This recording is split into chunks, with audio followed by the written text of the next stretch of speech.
ఇండియాలో క్వాంటమ్ టెక్నాలజీలో మొదలైన రెవల్యూషన్కు ఏపీ నాయకత్వం వహిస్తుందన్నారు సీఎం చంద్రబాబు. అమరావతిని ప్రపంచంలోని 5 క్వాంటమ్ హబ్లలో ఒకటిగా తీర్చిదిద్దుతామన్నారు. ఏపీ నుంచి క్వాంటమ్ టెక్నాలజీలో నోబెల్ సాధించిన వారికి 100 కోట్ల నజరానా అందిస్తామని సీఎం చంద్రబాబు ప్రకటించారు. ఇక ఏపీ ఆర్టీసీలో కొత్త ప్రవేశపెట్టే బస్సులన్నీ ఈవీలే ఉండాలని ఆదేశించారు. ఏపీలో లిక్కర్ పాలసీని వ్యాపారంలా కాకుండా ఆరోగ్యకరమైన వృద్ధి సాధించేలా చూడాలని అధికారులకు సూచించారు సీఎం చంద్రబాబు.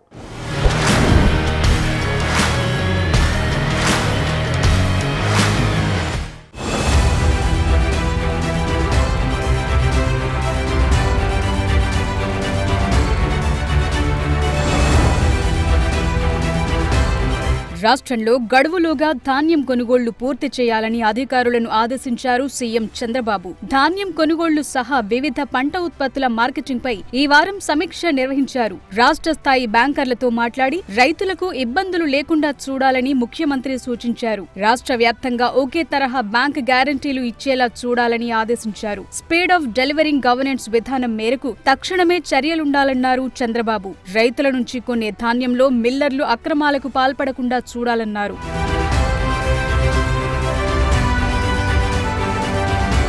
ఆర్టీసీలో ఇకపై కొత్తగా ప్రవేశపెట్టే ఎలక్ట్రిక్ బస్సులు పల్లె వెలుగులకు చెందినవైనా తప్పనిసరిగా ఏసీవే ఉండాలని సీఎం చంద్రబాబు అధికారులను ఆదేశించారు. వచ్చే ఆర్థిక సంవత్సరంలో ప్రవేశపెట్టదలిచిన 1450 బస్సులు కూడా ఈవీనే కొనుగోలు చేయాలని స్పష్టం చేశారు. రానున్న గోదావరి పుష్కరాలను దృష్టిలో పెట్టుకుని గోదావరి జిల్లాల్లో ఈవీ ఛార్జింగ్ స్టేషన్లను ముందుగానే ఏర్పాటు చేయాలన్నారు. వీటికి సంబంధించి త్వరలోనే టెండర్లు పిలవాలని సూచించారు. ఆర్టీసీలో ప్రవేశపెట్టే ఈ బస్సుల రోడ్ మ్యాప్ ఈ వారం సీఎం సమీక్ష నిర్వహించారు. వచ్చే 5 ఏళ్లలో 8819 డీజిల్ బస్సుల స్థానంలో ఈవీ బస్సులను ప్రవేశపెట్టేందుకు అంగీకారం తెలిపారు. అలాగే 8 ఏళ్ల కన్నా ఎక్కువ కాల పరిమితి ఉన్న బస్సులను ఈవీలుగా మార్చేయాలన్నారు. ప్రయాణికుల అవసరాలను తీర్చేలా సౌకర్యాలు మెరుగయ్యేలా ప్రణాళికలు ఉండాలని సూచించారు. మహిళలకు ఉచిత బస్సు ప్రయాణ పథకంతో తలెత్తిన రద్దీకి తగినట్టుగా కొత్త బస్సులు ప్రవేశపెట్టాలన్నారు CM.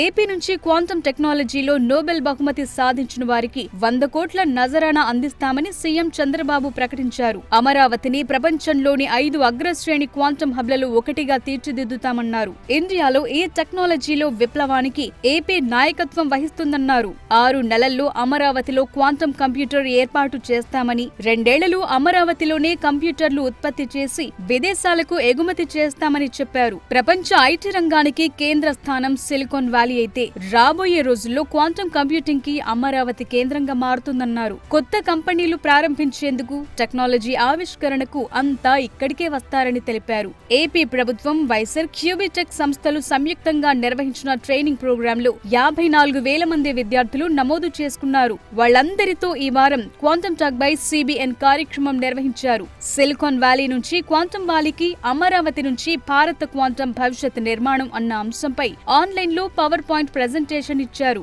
Quantum Science, Andhra Pradesh Nobel Prize. Long back I announced 100 crore award. If anybody will get Nobel Prize, we are going to give 100 crores prize. That is award. Now I am asking, quantum, so many people got Nobel Prizes now. Why can't young brains and also intellectuals, IT professionals, you also try? Based on Andhra Pradesh, you do all these things. We are preparing now. We are prepared to give 100 crore prize money that you can use it. That is where my wish. First Nobel Prize has to come from this place.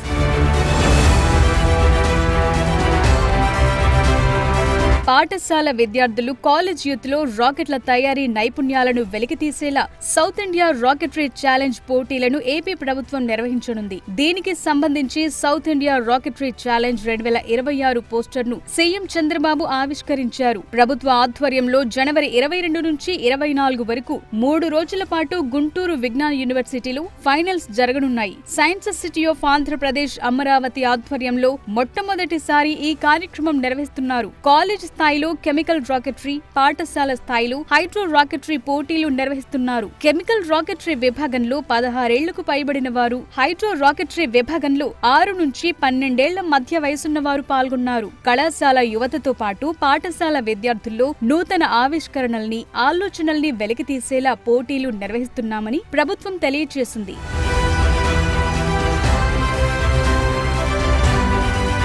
ఆంధ్రప్రదేశ్లోని యువతకు కొత్త skills అందుబాటులోకి తెచ్చేందుకు త్వరలో quantum technology కోర్సులను అందించనున్నట్లు CM Chandrababu స్పష్టం చేశారు. ఈ మేరకు టెక్ విద్యార్థులు క్వాంటం, ఏఐ రంగాల్లో అవకాశాలు అందిపుచ్చుకునేలా శిక్షణ ఇప్పించనున్నారు. అంతేకాదు పాఠశాల స్థాయి నుంచే క్వాంటం టెక్నాలజీపై విద్యార్థులకు అవగాహన కల్పించాలని సూచించారు. సచివాలయంలో ఈ వారం ఐఐటి మద్రాస్ ప్రతినిధులతో సీఎం సమావేశమయ్యారు. తెలుగు, ఇంగ్లీష్, హిందీ భాషల్లో డిజిటల్ పద్ధతిలో విద్యార్థులకు ఆర్టిఫిషియల్ ఇంటెలిజెన్స్ పై అవగాహన కల్పించేలా రూపొందించిన ప్రతిపాదనలను ఐఐటి ప్రతినిధులు వివరించారు. వచ్చే ఏడాది నుంచి 2 ఏళ్ల పాటు 4 విడతల్లో విద్యార్థులకు ఏఐ పై అవగాహన కల్పించేలా తయారు చేసిన యాక్షన్ ప్లాన్ ను ఐఐటి మద్రాస్ ప్రతినిధులు ప్రతిపాదించారు. వీటిపై సీఎం చంద్రబాబు రివ్యూ చేశారు.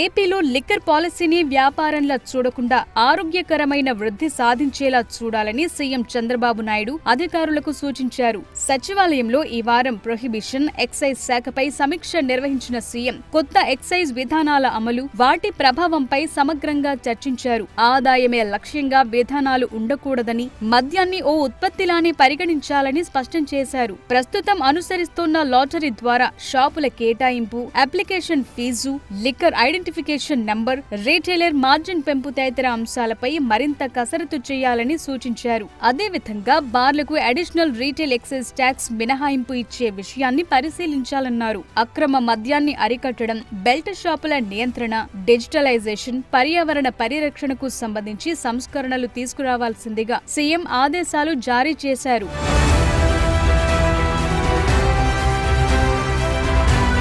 ముఖ్యమంత్రి చంద్రబాబు నాయుడు అధ్యక్షతన ఈ వారం 56వ సిఆర్డీఏ అథారిటీ సమావేశం జరిగింది. అమరావతిలో క్వాంటం కంప్యూటింగ్ సెంటర్ భవనాల టెండర్లను పిలిచే అంశంపై ఈ మీటింగ్ లో చర్చించారు. అదేవిధంగా వివిధ శాఖల పనితీరుపై CM Chandrababu Naidu RTG centre నుంచి సమీక్షించారు. క్షేత్రస్థాయిలో సేవలు ఏ విధంగా అందుతున్నాయనే అంశంపై ఆరా తీశారు. ఈ మేరకు అధికారులకు పలు సూచనలు చేశారు.